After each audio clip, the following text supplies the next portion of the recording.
All right, welcome. It's indisputable. I'm your host, Rashad Ritchie. We got a lot of show today. Okay, here's the thing. I may have to look off screen a little because my printer has let me down this morning. But I have this nice screen right here to my left, okay?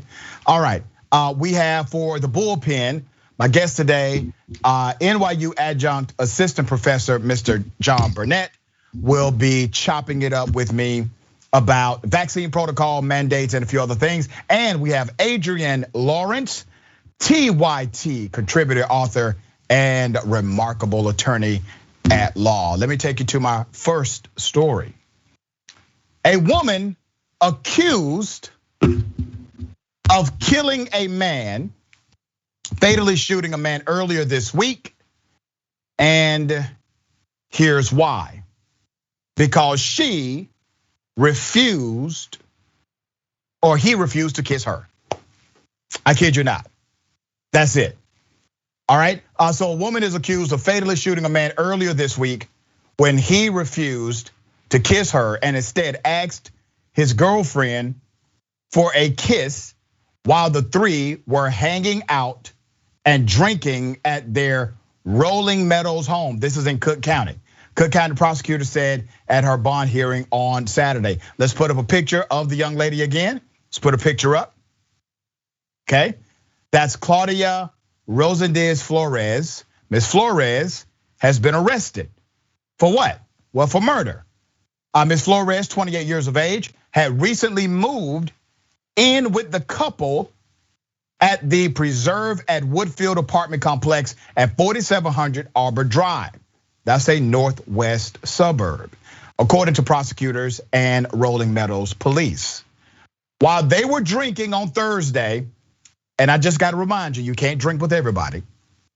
While they were drinking on Thursday, Ms. Flores allegedly requested the 29-year-old James Jones for a kiss and became jealous when he refused and instead turned to his girlfriend and requested a smooch from her. So wait a minute, here's what's happening so far. You have three people inside of the same apartment complex. You have a man, you have his girlfriend, and you have a third person. Well, the third person, Ms. Flores, says, give me a kiss. The man, instead of doing that, he turns to his girlfriend and they start kissing, okay? That's when Ms. Flores got jealous, her demeanor changed, as she demanded he kiss her again, according to prosecutors. When Jones said he wouldn't kiss her again, according to prosecutors, said he wouldn't kiss her, Ms. Flores took his gun, which was tucked between the couch cushions at the home, and aimed it at him. Wow. It gets deeper, okay?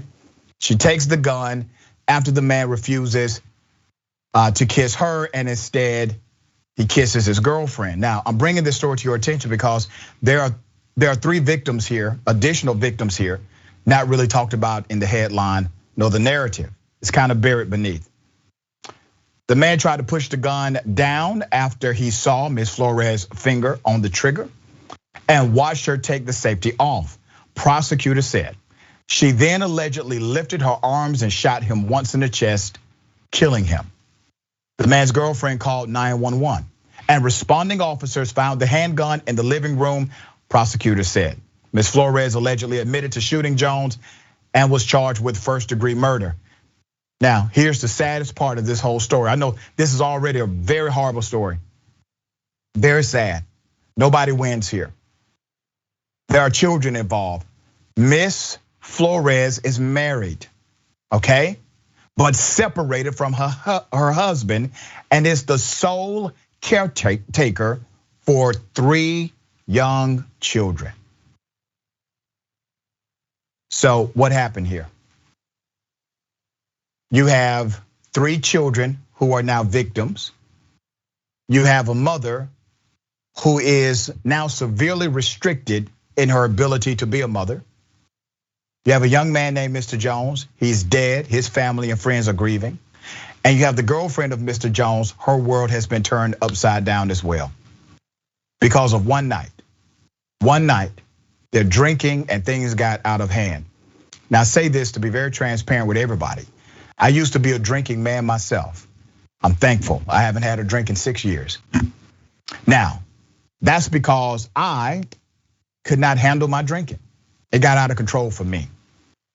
So when I see stories like this, I know it didn't have to be this way. So if you see this happening with friends and family members, love them enough to say something.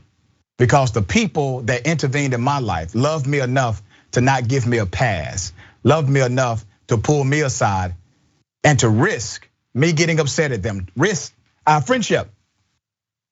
They said, we have to talk to you. We have to intervene. Adrienne, you working in the legal field, you see this a lot.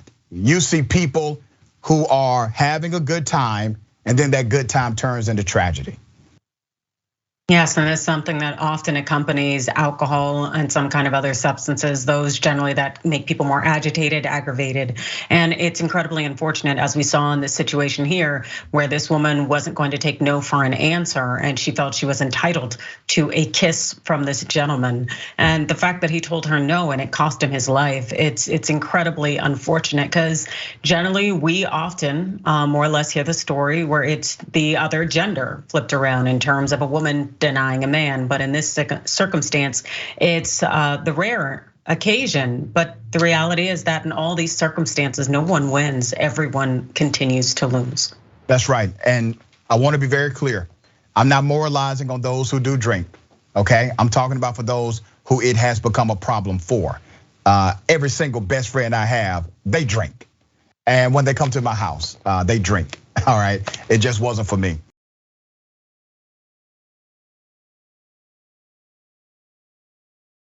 This is a really interesting encounter. What if I told you there's a cop who locked up a man who was innocent of the charge? The charge was related to marijuana. This man had his life turned upside down, at least for that moment, and the man sees the cop again. Here's what happened. You took me, you sent me to jail because you tried to say that I was selling weed inside my car. I had a cannabis card. I had two zips of weed with me. I had legal weed with me. And you still try to coerce me into saying that I was selling weed that night. Do you not remember? Okay, because you won't. I don't care. I don't care because whatever he got going on, you just with him. So now I'm coming with you by law. I don't care, bro. Because I went to jail for a whole night and a day because of you to go pick up my son. And I was sleeping in my car. You guys woke up. It was 3 of y'all in front of my car, bro. And I don't care. You gonna hear my story. You gonna hear my story because I went to jail for no reason, bro. And I had to pay $1,000 in fine. No, $2,000 to get out that night. Then I had to pay another fine just because I was sleeping in my car. I went to work. I go to work. I pay taxes. I go to work and I go to school and I take care of my son every single day, bro. And I went to jail because you want to sit there and try to say that you felt like I was selling weed inside my car while I was asleep. I've been waiting to see you ever since that day, bro. Literally.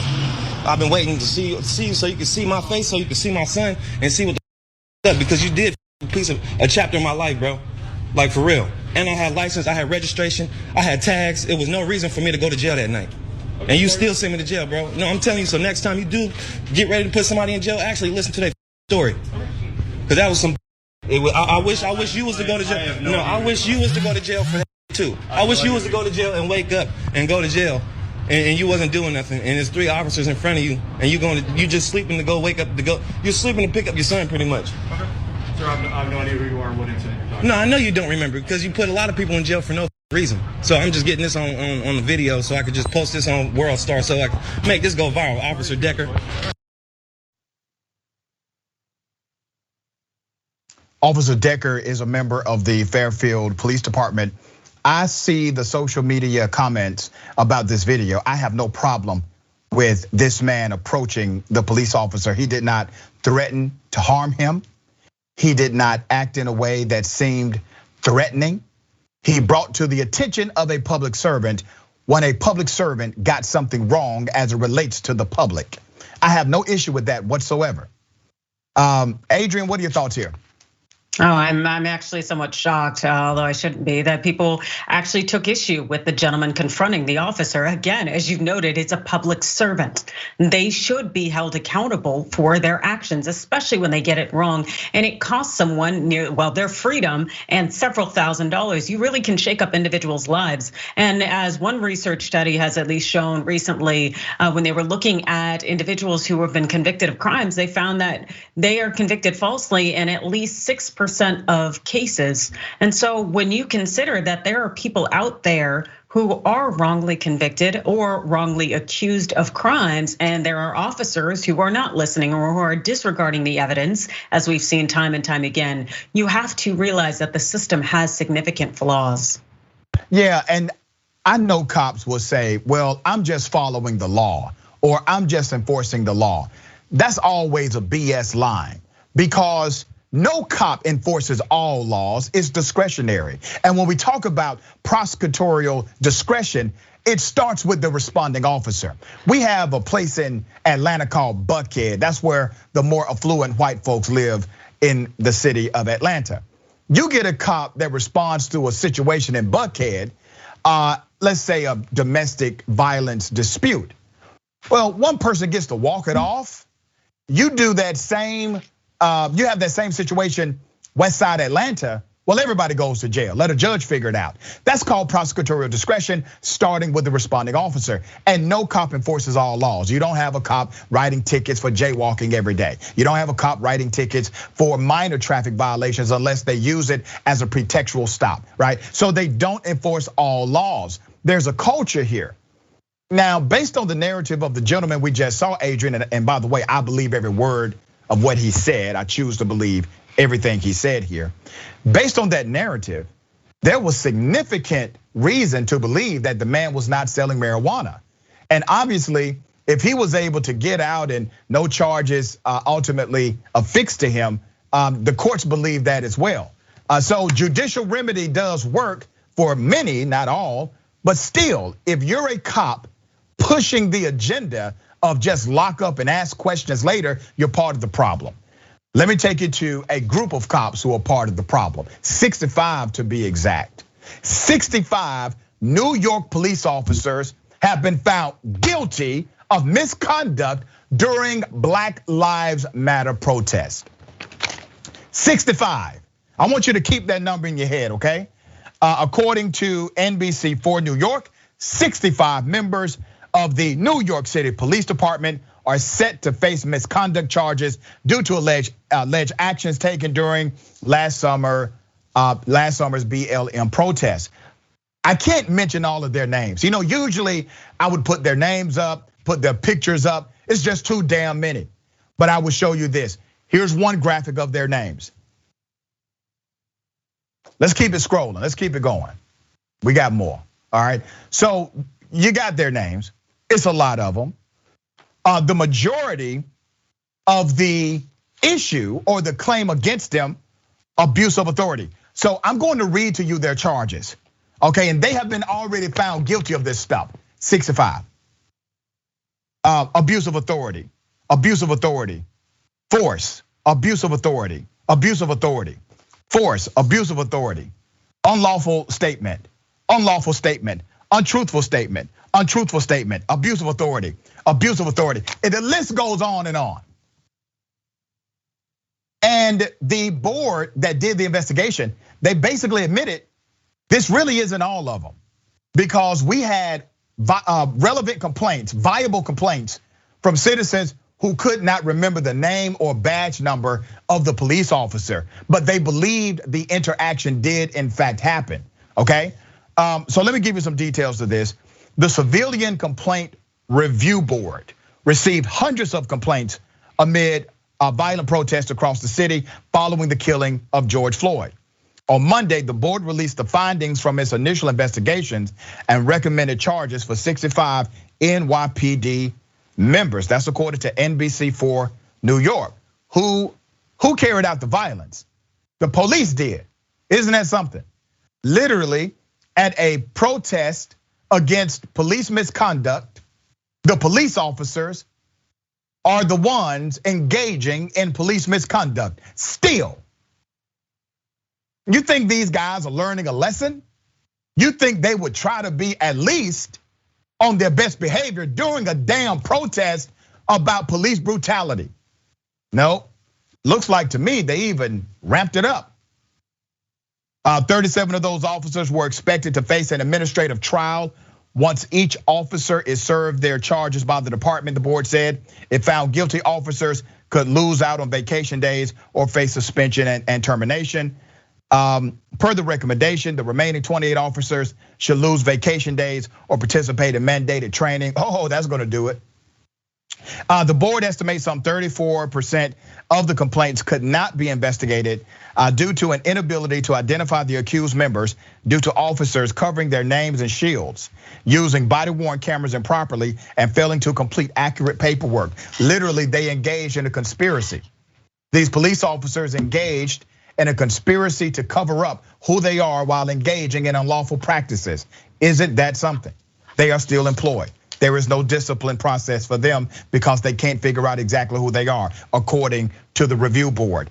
The more than 6 officers identified by the board face charges of abuse of authority, use of force, making untruthful statements and offensive language. Despite issues identifying every officer listed in the 313 complaints earmarked, the board has closed 210 investigations while the other 103 remain pending, which means I may be following back up with you about the 103, all right? The NYPD said in the statement they assisted with the board's investigation for the last 14 months, and any discipline that comes will be made public. We will update you on that.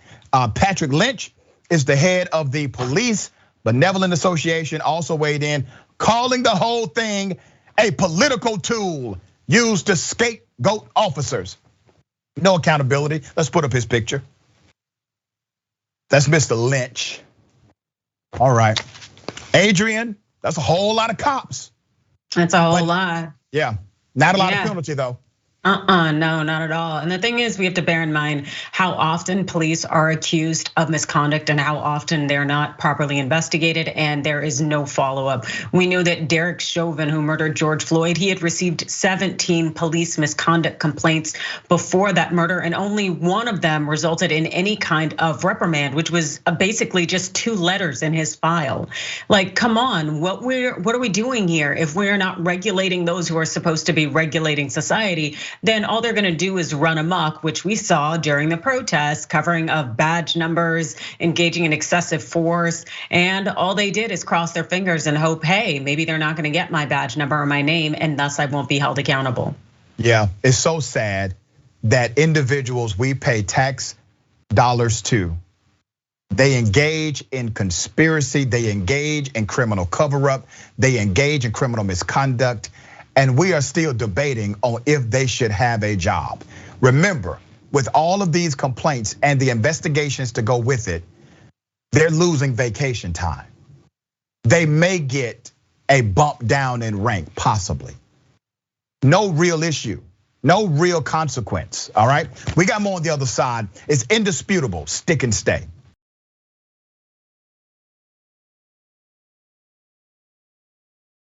All right, welcome back. Always good to be right here during this time with you all, okay? We got a lot of viewer comments. I will read as many as I can. Let me remind everyone of the new Twitch exclusive starts this Wednesday, the Twitchuation Room. Did I say that right, Jordan? Right, okay. That's our big sis, Francesca. I'm looking forward to it. I'm looking forward to this. It's a Twitch exclusive, TYT Twitch exclusive. Go to twitch.tv/TYT, the Twitchuation Room. And our dear sister will break down top stories while interacting and engaging with the Twitch audience. Let me say this, that Twitch audience, that's where I started. I have a special place right here in my heart for that whole crew. So big ups to all of you, to David and everybody. Thank you all for being so supportive. But that's where everything started. And don't forget, we are on podcast, okay? Indisputable is on podcast. And you can take us everywhere you go on podcast. You can go to Apple Podcasts, Spotify, Google Podcasts, Acast podcast, wherever you get your podcast. Listen to Indisputable with Dr. Rashad Ritchie. Click follow and rate us with 5 stars if you enjoy the programming, okay? Deep dive with the big homie Jordan Yule is next. That's twitch.tv/TYT right after Indisputable. And do not forget the conversation, all right? Real simple, real easy. 5:30 p.m. Eastern time, 2:30 p.m. Pacific time. The conversation, tyt.com/live. You see what's happening on the conversation. All right, that's our sister, Senator Turner. She's with us on Thursdays. TYT member, Elected Miscellaneous says, congratulations, Dr. Richard, for being 6 years sober. Thank you, thank you. Somebody asked me the other day, they said, Doc, do you miss drinking? And sometimes I do. Just to be transparent, yeah. And then he says, well, did it just become difficult? Did you start having bad times or bad memories? Nope, I had a lot of fun drinking. It was the people around me who did not have fun when I was drinking. So that's how that works. All right, Mickey C, the silver-haired dragon. Good for that young man. He made that cop look at him and see that he is a human being, and that was the point. That was the point. Something most cops don't do. He let it be known that he matters, he counts. And he had his child with him, which is, that's part of the human dynamic. Look at what you're impacting here. I am shocked. 65 seems pretty low, and it was low. Even the review board said it was low because they could not identify the other officers. And you know who's not talking? The other cops who know who they are. Chipper Nightshade. In Louisville, a cop shot himself in the leg or foot and tried to say BLM protesters did it. I remember that. Thankfully, he was found out pretty quick. Yep. YouTube super chat. David E says, and that's why I don't date. LOL. Oh, don't do that. All right, don't do that, Debbie. That's a rare situation, okay? You need to be out there and you need to mingle. Tracy Ravenhawk. Wow, a woman behaving like a man. All right, back to the man confronting the cop. Chinook Adventures, he puts his mask on only in shame. Yeah, you saw that move, didn't you? He was trying to cover, he was a real masker at that moment. Bernie the Kiwi Dragon, I think he is very brave. The Cooper could have gone cop on him. The copper could have gone cop on him, right? Stephen Turner, thank you for that, Stephen Turner. Doc, they've watched too many action movies. Apparently, exigent circumstances cover all. That was a great cop movie, by the way. IMV. This is just some of the ones who were caught. People always have your cameras. People always have your cameras on to capture these criminals. Yep. Kevin, I think this is Spina. Gladly procrastinating my thesis writing to spend time listening to the doc. We as academics need to not be sellouts and keep fighting the good fight. I love that you said that, Kevin. And Kevin, I hope you have read The Miseducation of the Negro by Dr. Woodson. If you have not, please do so. And it doesn't matter what race you are, Kevin, you need to understand that book, okay? And understand the genesis of your academic journey, what it should really be about, okay? All right, Twitch, real quick. Jax Drax, murder is not a solution to rejection. That's right. Kaladin, cop does not remember cause he has done it too much. That's right. Bump Dragon, guarantee the offensive language charges are for yelling racial slurs. Yep. It's not the F-bomb, I can tell you that. All right, ladies and gentlemen, I wish a Karen would. You want to call the police on them for having a barbecue on a Sunday. I feel free. Back off. I'm going to tell them there's an African-American man threatening my life. Did you see it happen? No, I just pulled up. I mean, it's obvious, so, but yeah. Somebody hit me right here. You hit them. You hit. Somebody hit me.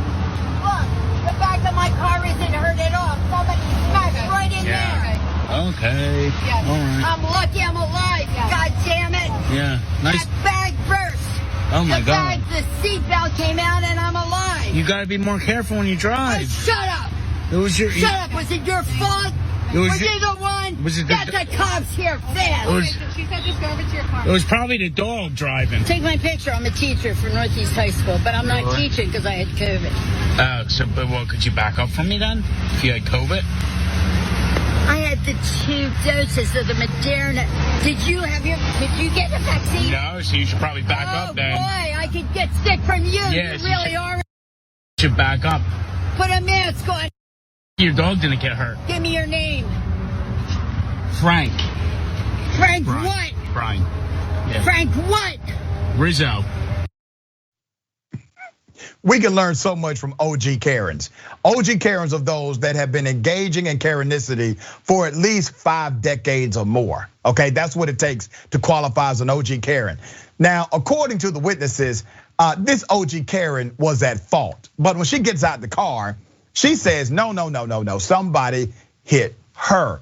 And we have seen this from young Karens who are not OGs, but they're coming up in the ranks of Karenicity, and they say the exact same thing.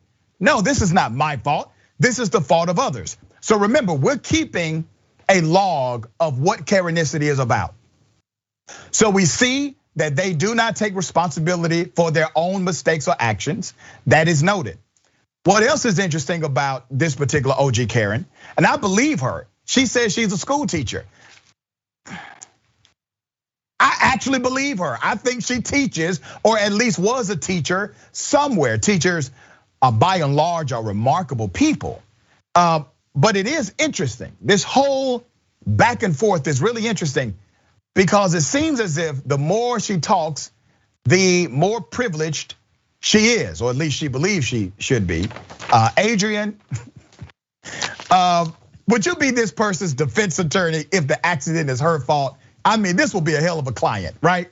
Oh my goodness, you know what, if this is how bad she is in this particular situation, could you imagine what it would be like to be her legal counsel? No, I will easily pass on that, but I'd like to be an observer watching from the well of the court, because it's individuals like that who just straight up have no issue lying, also berating others in public spaces, are completely unprofessional, yet throw out their employer's name. That screams nothing but privilege and knowing the fact that nothing will actually happen to you. Yeah, I have to ask you this question. Have you ever had a client that believes they know the law more than you do? That's a good question. No, actually, I haven't had that happen, which is kind of nice because with doctors, a lot of people feel they are WebMD certified, right? And so that'll be me, by the way.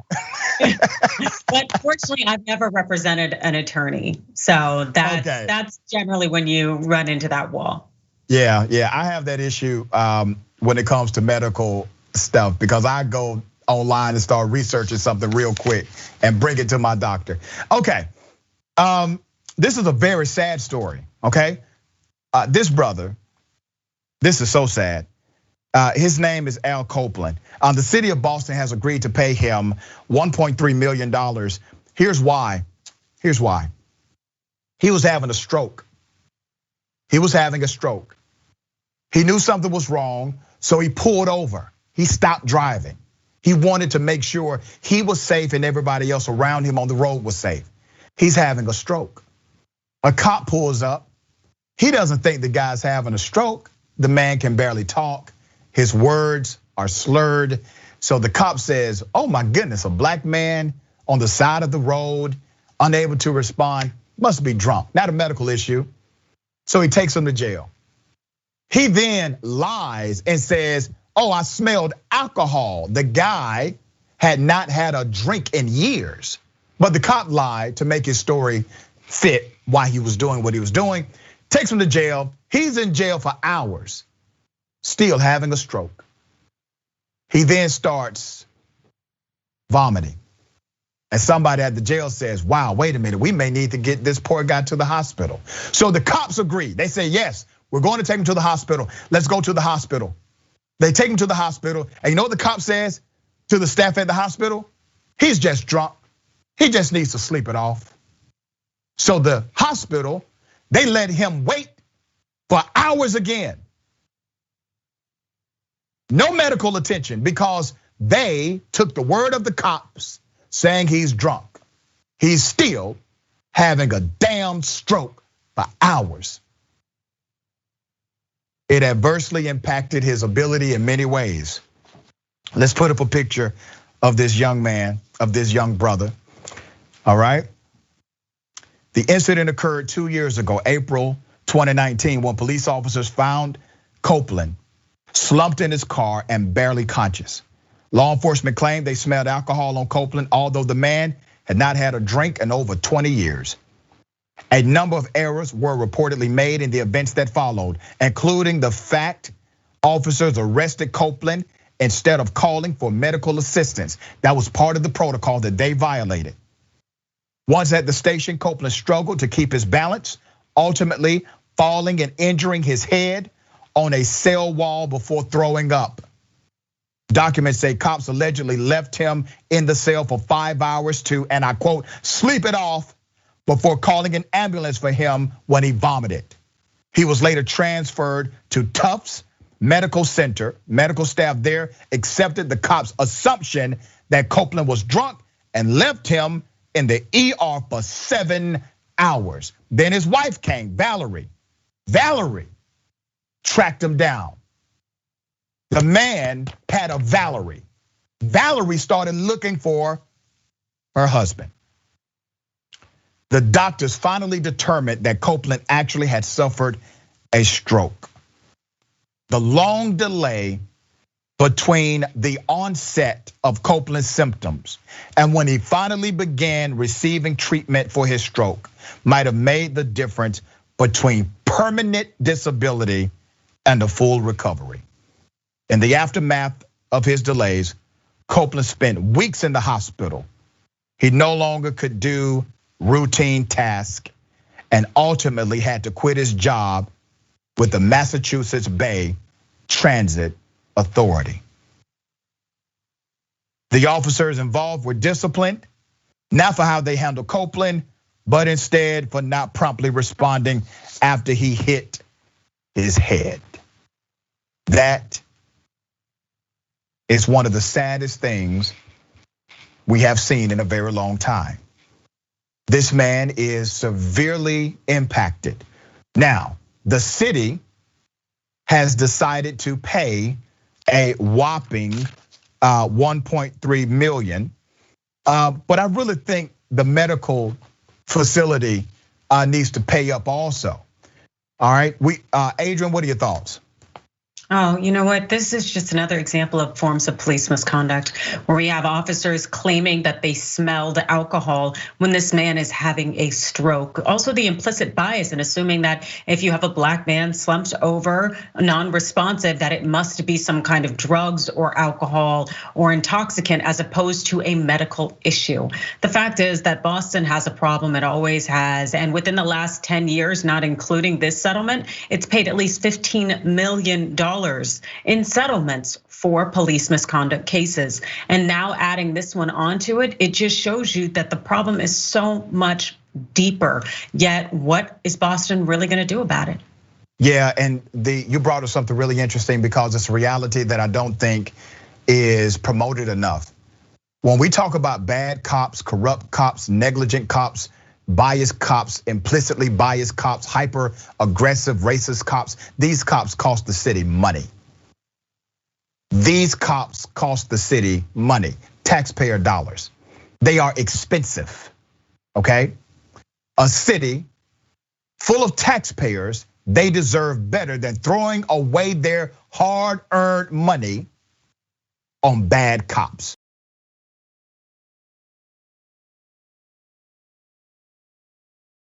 All right, welcome back. We got a lot of comments, so let's get to it. TYT member, I am Sock. Did that guy drop a Jerky Boys reference on that Karen? Yes. Mickey C, the silver haired dragon. So sad that these Karens can't see how ugly they look when they're practicing Karenicity. They show that when the ugly inside is so overwhelming that it seeps to the outside.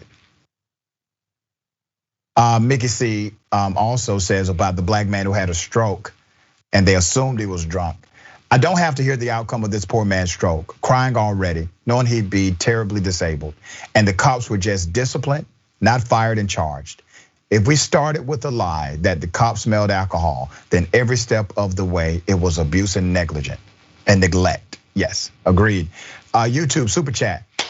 Can I get a shout out from the one and only Doc Rashad Rich? It's my birthday. Happy birthday, Mitter I hope I said that right. But happy birthday. Yes, you got it. And thank you for participating in the program. All right.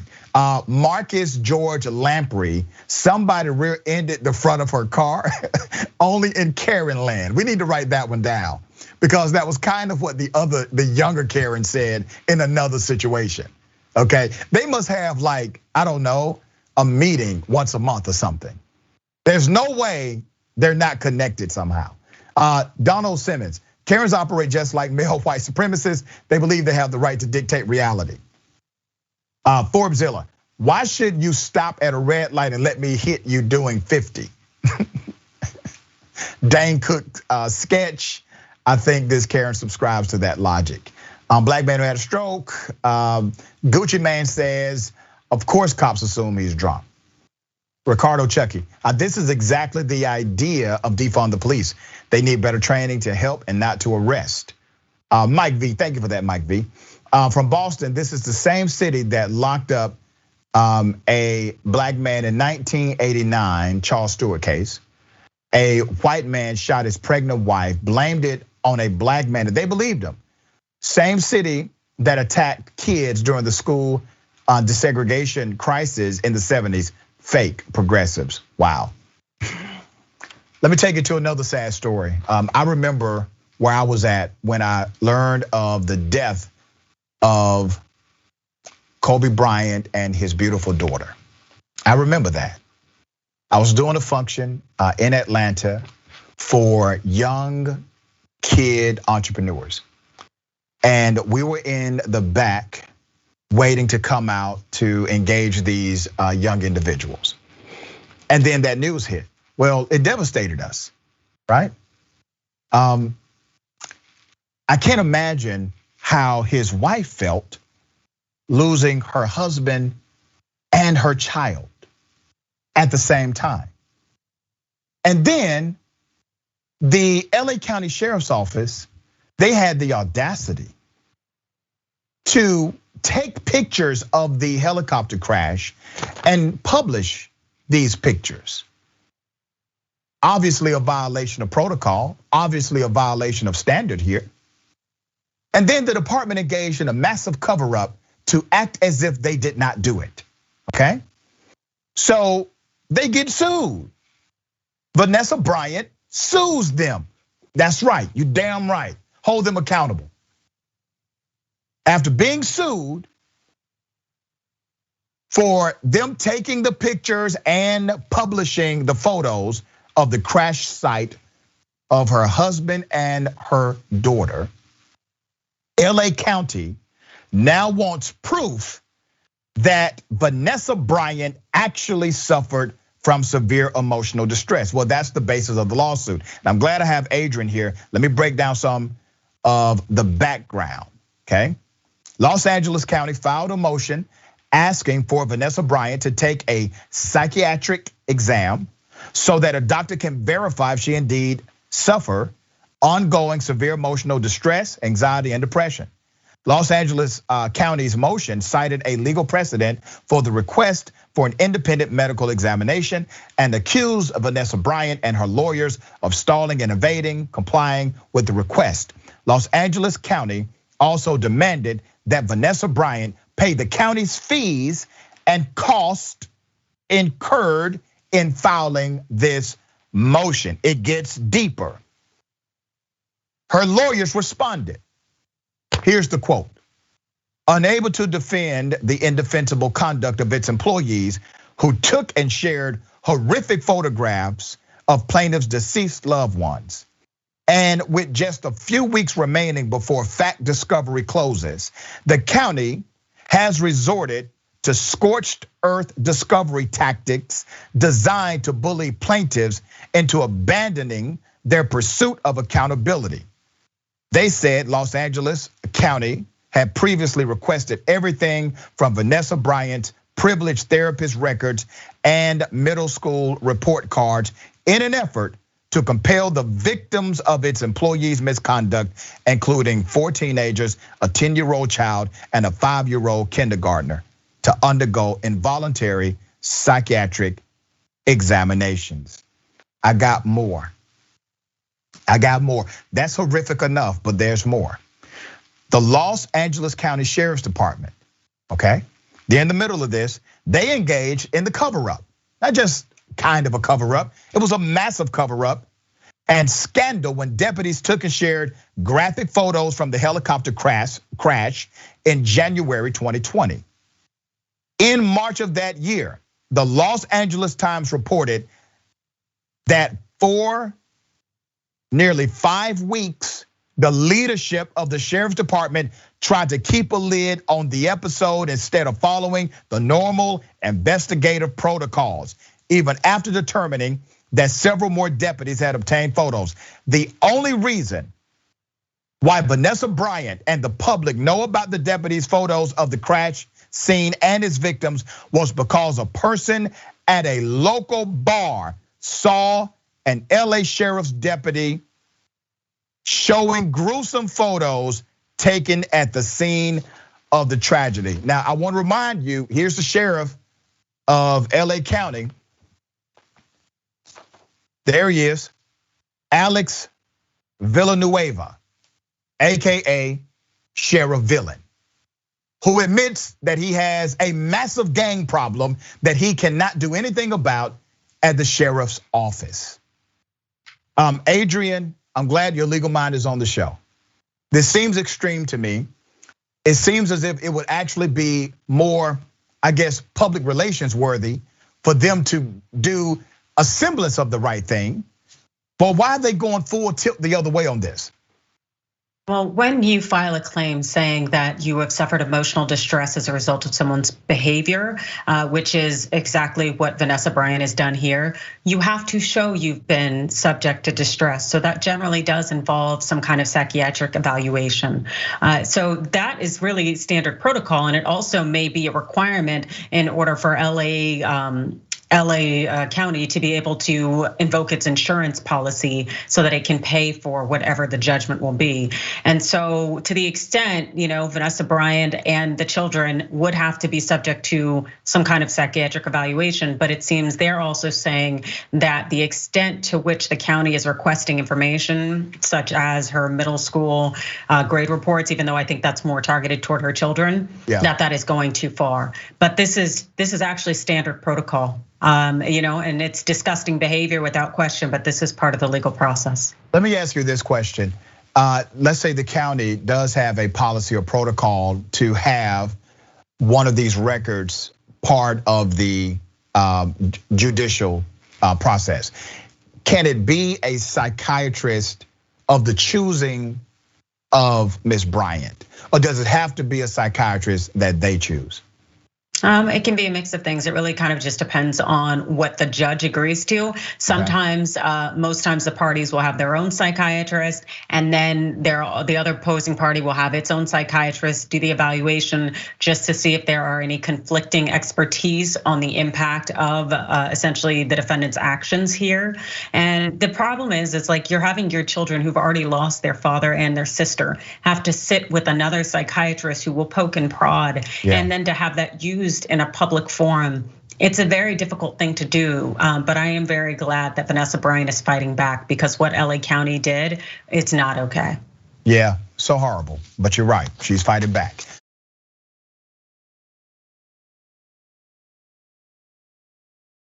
There's a guy not fighting back. I'm actually glad he's leaving. There's a police officer. He's a state trooper, Washington State. He told the governor of the state to kiss his ass on his last day of work. Here it is. This is my final sign off after 22 years of serving the citizens of the state of Washington, being asked to leave because I am dirty. Numerous fatalities, injuries. I've worked sick. I've played sick. We've buried lots of friends over these years. I'd like to thank you guys. I'd like to thank the citizens of Yakima County, as well as my fellow officers within the valley. Without you guys, I wouldn't have been very successful, and you've kept me safe and got me home to my family every night. Thank you for that. Wish I could say more, but this is it. So, State 1034, this is the last time you'll hear me in a State Patrol car. And Jay Inslee can kiss my ass.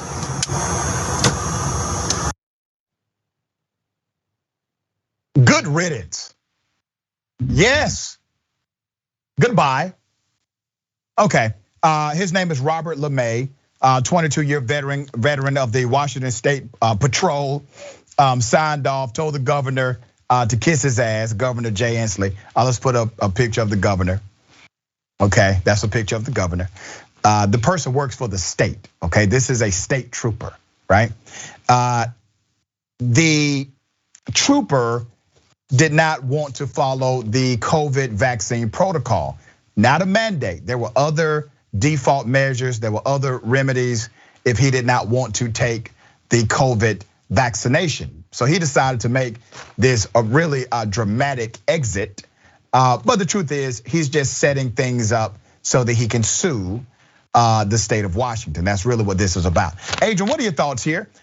There's a protocol that says, hey, here's the COVID vaccine. If you don't want to take the vaccine, here are the exemptions, and here are the other things that you can do, such as testing, etc. if you don't want to take the vaccine. Is there a problem in the law here? No, I don't think there's a problem whatsoever. I think there's a problem in the logic of many people who are essentially completely okay with walking away from their jobs because they're fearing a vaccine that is being used across the world to save us all from the horrible effects and potential detrimental effects of COVID-19. So I just really, 2 to 3 years from now, I could really see a lot of these people who walked away feeling pretty foolish. Yep, there you go. All right, last story. Representative Madison Cawthorn, congressman, says we must raise our children to be monsters. Here it is. Our culture today is trying to completely demasculate all of the young men in our culture. I mean, you can look at the testosterone levels in young men today, and they are lower than throughout all of history. And there's a lot of reasons for this that we can get into later. But my friends, they're trying to demasculate the young men in this country because they don't want people who are gonna stand up. And so I'm telling you, all of you moms here, the people who I said were the most vicious in our movement, if you are raising a young man, please raise them to be a monster.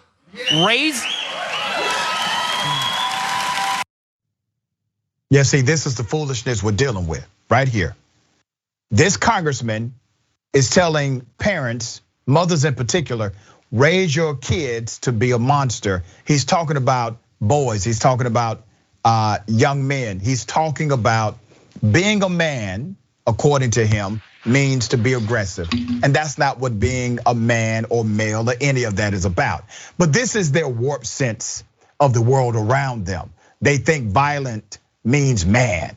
They think aggressive means man. And that's when the masculinity becomes toxic, okay? And that's simply a reality.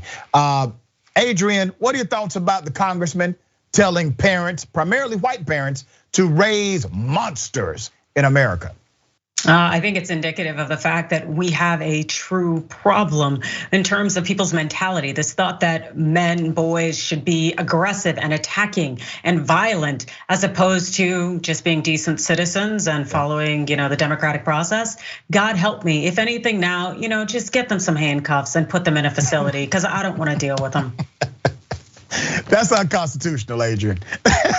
Hey, but I understand where you're coming from.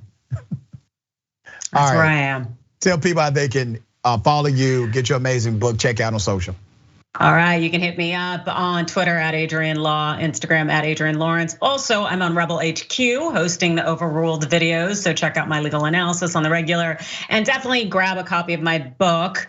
It is in the TYT store. It is also anywhere books are sold. Staying in the Game, the playbook for beating workplace sexual harassment. Always a pleasure having you on Indisputable. Remember, take care of yourself, take care of each other, take care of the planet. Remember, the truth is always indisputable.